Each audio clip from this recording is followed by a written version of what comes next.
This is a really cool and borderline disturbing story that happened to my friends and me a couple of years ago. We all live in Nevada, but every fall we fly to New York to hike some of the trails, specifically up in the Adirondack mountain area. If none of you have ever seen autumn in New York, it's very worth it. The sights are beautiful. Breathtaking, really, is the word that comes to mind. I know a lot of people where we live think of New York City every time we say that we're going to New York, and they don't realize that the state is kind of big, and most of the state is mountains and forests. Basically, do yourself a favor and check it out, especially if you're a fan of nature and the outdoors. The Adirondacks are a must. My friend Luis always plans the hikes for us every year. He's one of those strange types of people who could live off the land, be stranded in the elements, and survive relatively easily. We trust Luis. He's safe, he's thorough, and he hasn't led us into danger yet, and we've been doing these hikes and camping trips for over a decade now. And this year was no different. We got to our cabin and spent the first night going over the map and trail that Luis had planned out. It seemed like a straightforward trip. Sometimes Luis liked to really challenge us. This year, though, he wanted to enjoy the sights and not worry about the difficulty of the terrain. We started early in the next morning, and we were navigating the woods and taking pictures of all the amazing sights. And during our hike, Luis took us a little off course because he said that he could see something up ahead that kind of didn't look natural. I've seen enough horror movies to know that when somebody says something like that, it usually means no bueno. A few yards off, of course, we stumbled upon a very old structure. It became clear right away that it was some sort of old church. I can say that confidently because the building had a big steeple and a cross on top of that steeple. And if you ask me, that's a dead giveaway for a church. And even though we were surrounded by beautiful sights, this was somehow the most amazing thing I'd ever seen. We were deep in the woods, and not in the areas that people hike typically. The fact that a building like this was in the woods and in the condition that it was truly amazing. After a bunch of pictures, we went inside the church, and I'm doubling down by saying that this was the coolest thing I'd ever seen with my own eyes. It was like stepping into a time machine. Inside the church were several rows of wooden benches that led to a small wooden altar at the back of the church. I remember seeing a giant wooden cross, and there were candles everywhere. Obviously, the candles were burned down to nothing, and there was wax all over the wooden floorboards of the church. On the floor in between one of the benches was an old Bible. It was so old that you couldn't even see what the words said anymore. And to this day, I still have that Bible on my bookshelf because it was an awesome conversation starter that obviously leads to this story. We hung around inside of the church for a while, just sort of taking in the awe of the situation. We talked about possible conclusions about who used the church, but every answer we came up with still made no sense, mainly because there wasn't anything else near the church, at least nothing that we could find. No other buildings, or even remnants of buildings. And while we were hanging around the church, Louise noticed something weird. Behind the altar were a couple of floorboards that sounded sort of different than the other ones that we were walking on. Louise moved the wooden altar out of the way to reveal 2 hinges. And this amazing discovery of ours was about to get even cooler. Not only did we find a church in the middle of nowhere, but we now had found a weird door in the floor of that church. We shone our lights down into the hole, but it just looked like a dark and dusty hole in the earth. We could see the dirty ground, and I would guess it was most likely 8 feet down. I got on my stomach and practically was hanging into the hole. I wasn't sure, but I thought that I could see paintings or something on the wall. Without giving my friends any chance to decide, I just jumped inside and simultaneously told them that I wanted to check it out. And what a sight to behold once I was down there. There were indeed paintings all over the walls. They appeared to be stone walls, but I'm not an expert. The paintings were nothing of note that I could tell. Symbols of weird things that I can't really describe. Nothing really offensive, and it didn't look like any sort of language that I could recognize, which isn't saying too much. I'm sure that it was religious symbology, but I'm not religious, so I have no idea. While I was mesmerized by the weird symbols, my eyes were directed to the back of the dark square room. There was a small boarded-up hole in the wall. It was an intentionally boarded-up hole with wooden planks and nails. I was shouting to my friends what I was seeing as I was going, and I told them that I was going to break the boards down and see what was in there. I could hear Louise screaming up above me, but I just sort of ignored him. I ripped the planks down and shone my light in the hole. It was as dark as my light could see. The weirdest part was the heat coming from the hole. It was legitimately warmth coming out of that hole. It was a little too tight for me to crawl into, so unfortunately I never got to see any further. Our lights were powerful too, and the fact that it was just continued darkness is what really amazed me. Once my friends pulled me back up, they each took a turn inspecting the hole in the wall, and we felt like explorers. This was the first time in all the years that we went hiking that I felt emotions like this. We eventually decided to finish our hike, and when we got back to the cabin, Louise informed some park rangers or someone like that about the church and what we found. The ranger said that we went way off course, even though Louise disagreed with him. The ranger told Louise that the hole supposedly led to some collapsed mine from a long time ago. He said the hole in the wall eventually gets tighter if you crawl through it, and it becomes too much of a hazard, and that's probably why it was blocked off. We tried doing more research about the area, and we found some info, but nothing that gave us direct answers. There were mines in the area, so it does make sense. Either way, this was one of the coolest things I'd ever seen, and the more we thought about it, the more unnerving the story became, though. What if people were down there when it collapsed? Why did the church have to have a path to the mines anyways? There was just so many questions. But what do you think? Do you really think it was some sort of mine entrance, or something else entirely?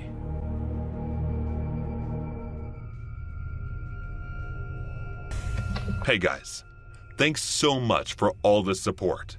If you haven't subscribed to the channel yet, please feel free to do so. It was the time when our school had planned a summer camp trip, which was supposed to be held at Blackwood Campground in Mount Desert, Maine. Even though I was unwilling to go there, my parents still sent me. They packed entire luggage for me, which includes food, beverages, clothing, categorized different activities, etc. My parents came to the school to see me off, which felt embarrassing to me. But after seeing some other parents as well, I felt a bit relieved. But I had the biggest luggage among all, and as I was the school nerd, so other kids started to make fun of me.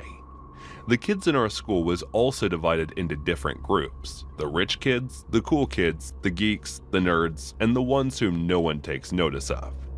There was a guy amongst the cool kids, Noah, whom I had a major crush on. It was not because he was cool or something, but because he never made fun of me. And even when his friends would make fun of me, he would simply change the topic to something else to distract them from making fun of me. He never talked with me or made eye contact with me, but I had a feeling buried deep inside which said he liked me. I often used to daydream about me, but never let anyone find out about it. I used to sit on the third seat from the starting second row, and he used to sit on the last row among his friends. And sometimes during the class, I would steal a few glances of him in which he would either be sleeping or gossiping with his friends. I never once saw him focusing on the class. Every time I looked at him, my heart would start beating uncontrollably. "Wasn't there a bigger luggage for you to bring, Portia?" Miss Geller, who was one of the teachers assigned to watch over the summer camp, said to me jokingly, which made everyone present there to laugh. I felt so embarrassed that I wanted to dig my grave right there and hide inside it. But I quietly got on the bus and went there to sit on my seat. "Move it, nerd. This seat is reserved for Noah and me." As I was about to sit, a girl pushed me from behind, sat in one of the seats while putting her bag on the other. I looked at her for a few seconds, but then went ahead and sat on the only empty seat left, which was behind Miss Portia. Everyone was laughing, playing games, singing, and talking during the ride, enjoying it, while I was the only one sitting alone looking at everyone. I was feeling so out of place, which was making me feel awkward. So I took out a book that I had brought for just a time like this. We reached the camp and the activity started. During the activities, no one was ready to pair up with me except for the kids who no one cared about, and they all looked like they did not care if anyone gave a damn about them. I couldn't help but notice that Noah was behaving differently than usual. I saw him snickering when other kids was bullying and making fun of me, which stabbed like a sharp knife in my heart. I was feeling disturbed due to his indifferent behavior during the entire camp.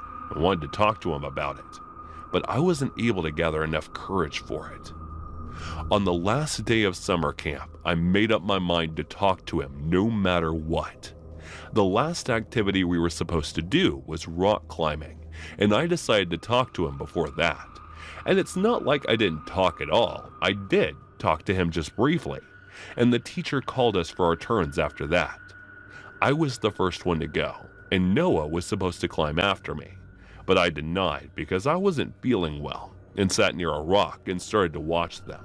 When Noah had climbed more than halfway down, his rope along with safety rope suddenly broke altogether and he fell down. Those who were climbing along with him tried to help, but it was too late. Noah did not die from the fall, but he sustained many serious and permanent injuries. Everyone was trying to figure out how is that possible even after so many safety gears and precautions involved at the site. As they were taking him to the emergency, I was somehow feeling relieved. It was the last night on the camp when I saw the same girl who pushed me on the bus making out with him, which made me extremely furious and disgusted towards Noah.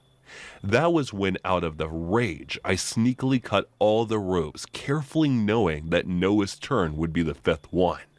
I did not cut it completely, instead in the way which only breaks after 4 kids' turns were passed, and I did it after the advanced safety checkups so no one would suspect me. But I thought of telling him to stop if he were to explain the situation positively to me. And when I went to talk to him, he brushed me off, saying I always disgusted him and I was never worth his time. After hearing those words from him, I felt such hatred towards him that I had never felt before. So I decided to let things be.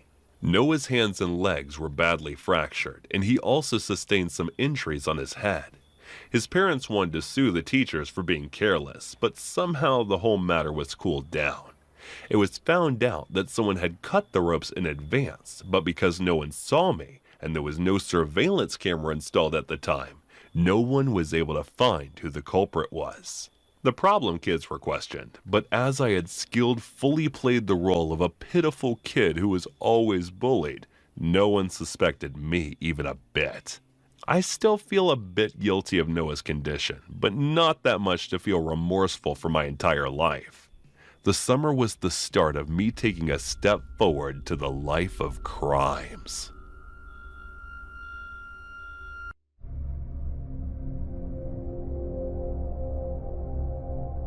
Growing up, my favorite thing in the world was going fishing with my 2 older brothers.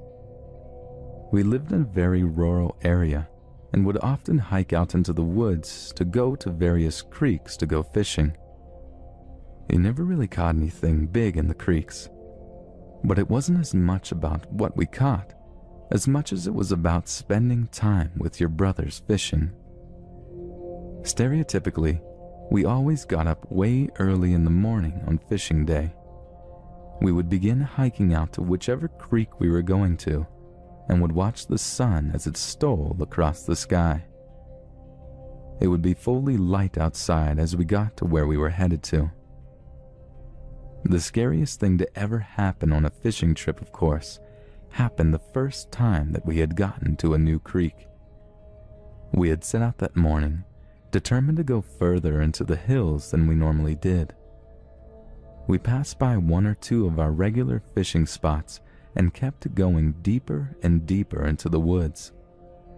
We found an absolutely amazing spot. It was thickly wooded, but the creek was huge. It was beautiful and even had a fallen tree stretched out over it. After we determined that it was sturdy enough, the 3 of us made our way over to the other side of the creek. We sat our stuff out and began to fish. The day wore on, and we weren't really catching anything. The fishing got boring after a bit, so we decided to do something we normally didn't do. Like I said, the creek was huge and it was quite deep too, so we decided to put aside our fishing poles and go swimming in the creek. I really don't know how long we had been swimming when I noticed that our middle brother stopped doing anything and began staring off in the woods. Our oldest brother asked him what was wrong, and he just motioned to the woods.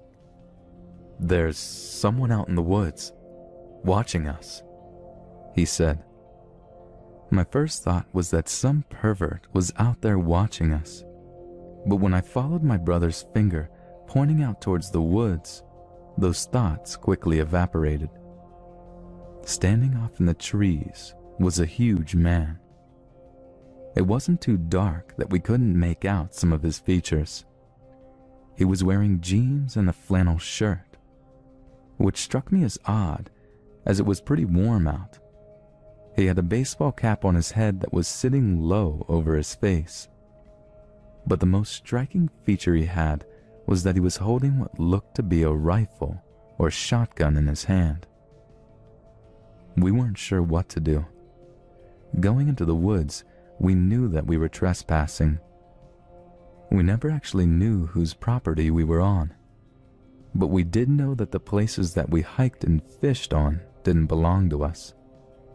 Except up until this point, we had never gotten caught before. Both of us younger boys looked at our brother for instruction as to what to do. He seemed just as worried as we did though, and didn't give us any direction.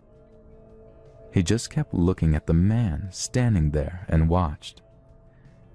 My brother suggested we try and get ourselves over to our stuff, take it, and leave. However, this was daunting because that was the side of the creek the guy was on. We slowly made our way over to our things. However, before we got to shore, an old hag came running out of the woods, shrieking like a freaking banshee. I got startled and fell back into the water, struggling until my middle brother pulled me back up again. The old nasty woman actually ran over to our things, our poles, and our clothes. She started grabbing the things and screaming, "Mine, mine, mine, mine!" She was gathering all of our things in her arms, dropping a few of them when she had too much in her arms. "Yay, stop that!" my oldest brother yelled, and began to try and move faster to the shore. My middle brother reached out and put his hand on his shoulder and pointed back to the big guy in the woods. When we moved back towards the shore, he began moving closer, and he held the gun up as he walked. "Holy shit!" I distinctly remember yelling. "We're sorry we trespassed on your property," my middle brother shouted, but they didn't pay any attention to us. "He's not gonna shoot us," my oldest brother said, and began moving towards the old hag to get his things. As he did though, the old woman saw him, and she took a fillet knife out of her pocket and started waving it at my brother. "I'll cut you!" she screamed at him, her arms still overflowing with our things. By now the big hillbilly was by the shore of the creek, and he had the shotgun cocked and was pointing it at my oldest brother. He, of course, stopped in his tracks. It was a tense moment as we stood cold in the water with this guy pointing his gun right in our faces. Once the woman had gathered up our clothes and fishing gear in her hands, the guy said one thing to us: "Get." We didn't have to be told twice. All three of us swam to the other side of the creek, got out of the water, and got out of there. It sucks because we had to walk through the woods in nothing but soaked shorts. We didn't even have shoes, and the twigs and rocks and leaves hurt our feet, but we were too scared to even consider going back. We fortunately did not get chewed out for losing our stuff. Our dad told us that there are some messed up people out in the woods, and we had to be careful.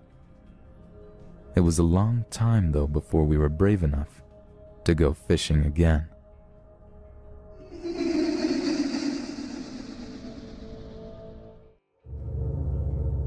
now a 72-year-old man.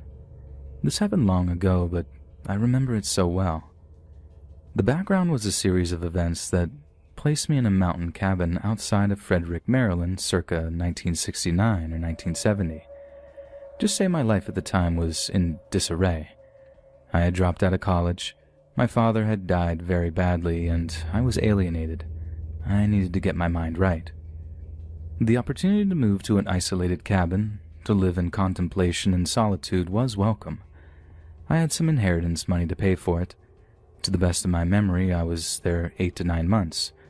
No TV, but books and radio. I had a library card, and I can't remember if I even had a phone. The story begins when, a month into my stay, a female beagle showed up at my door. She was a lost dog, and I took her in. Never could train her to do anything, but I fed her, and she was a sweet, if not the brightest, dog. A few months in, I began to feel a presence around the isolated cabin. Hard to describe, but I felt like someone was watching. On many occasions, I thought someone might even be looking into my cabin window, watching us. The next phase was the shadowing or following. I knew the folks a half-mile down the lane, woods all around, and would sometimes visit them at night. Something was waiting for me, and followed closely in the woods beside me in the darkness. You could hear it easily, footsteps in the woods, and it picked up its pace as I did. This not only happened to me, but to my younger brother who visited, and to friends, and it spooked them big time. At night, it was out there around the cabin. And here's the funny thing. I was never afraid, never felt threatened. Not at all, at least early on. There was no feeling of malevolence. I spent a good bit of time wandering the vast areas of woodlands around me. There was a state park just up the hill, and the Frederick Municipal Forest went on for mile after mile. The whole of western Maryland was much more country than it is now. None of the development had set in yet. In our hikes, the dog and I, we came across evidence of campsites, recent ones in the woods, traces of fires, old abandoned buildings that had corners that gave shelter and looked slept in, garbage, food and drink, paper, what have you. Perhaps hunters, but much of it did not have the organized feel that you would get from experienced hunters. The last month of my stay there was when things intensified. Maybe he sensed I was preparing to leave. In the mornings, I would find small dead animals at the bottom of the front porch steps. The cabin had a small front porch screened with a light door and 4 wooden steps to the ground. A spotlight would illuminate the long front yard with woods close by either side. Dead animals began to appear at the bottom of the steps many mornings. I remember small birds, then a squirrel, a rabbit, even a weasel one day, like they were offerings. I had to grab them up before the dog ate them, and this went on almost daily for several weeks. One night, very late, I was awoken by some sound. I lay in bed and heard something from the front porch. I hopped up and hit the lights, and I saw that hound dog who never learned to sit or stay, standing at the front door in a perfect pointer position. She was shaking in fear. She never barked. I heard the door slam and footsteps down the steps. I hit the spotlight, but saw nothing. I went out. He had been on the porch at my front door, maybe trying to enter. After that, I stayed in at night more and more. The animal offerings got bigger and bigger. Larger birds, a possum, a woodchuck. It really wasn't funny. The final 2 gifts were legs, either from horses or even cows. Big and bloody. One was skinned, dear God. And the second to last day, the dog left me. I could hear her in the woods howling on a trail following a scent. I looked for her in every way I could. Came up in the following weeks, but to no avail. She left as she came. I moved back to Maryland's suburbs of D.C., got an apartment with a friend, got a job, and moved on with my life. One day, not long after, I picked up the Washington Post, and there was an article about recent encounters with a Sykesville monster. It's described as a tall, yeti-like creature, fur-covered, on two legs that would pick out a family or person and give them attention. I wasn't the only one. That attention, described in the article, was exactly what had happened to me, following you at night, looking inside the house, gifts, and so on.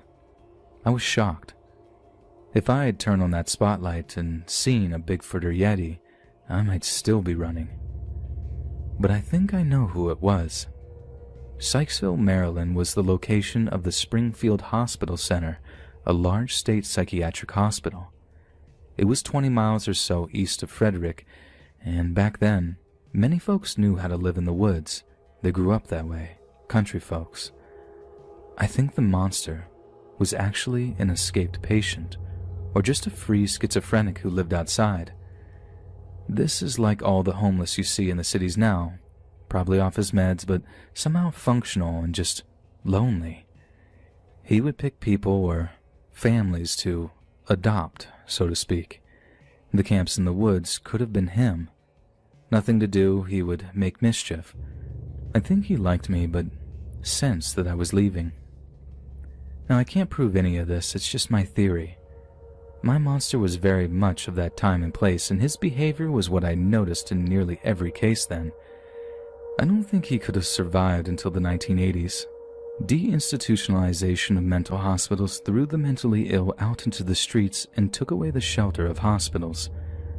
Unprotected, the mentally ill do die. But once in a while, they find their way to you.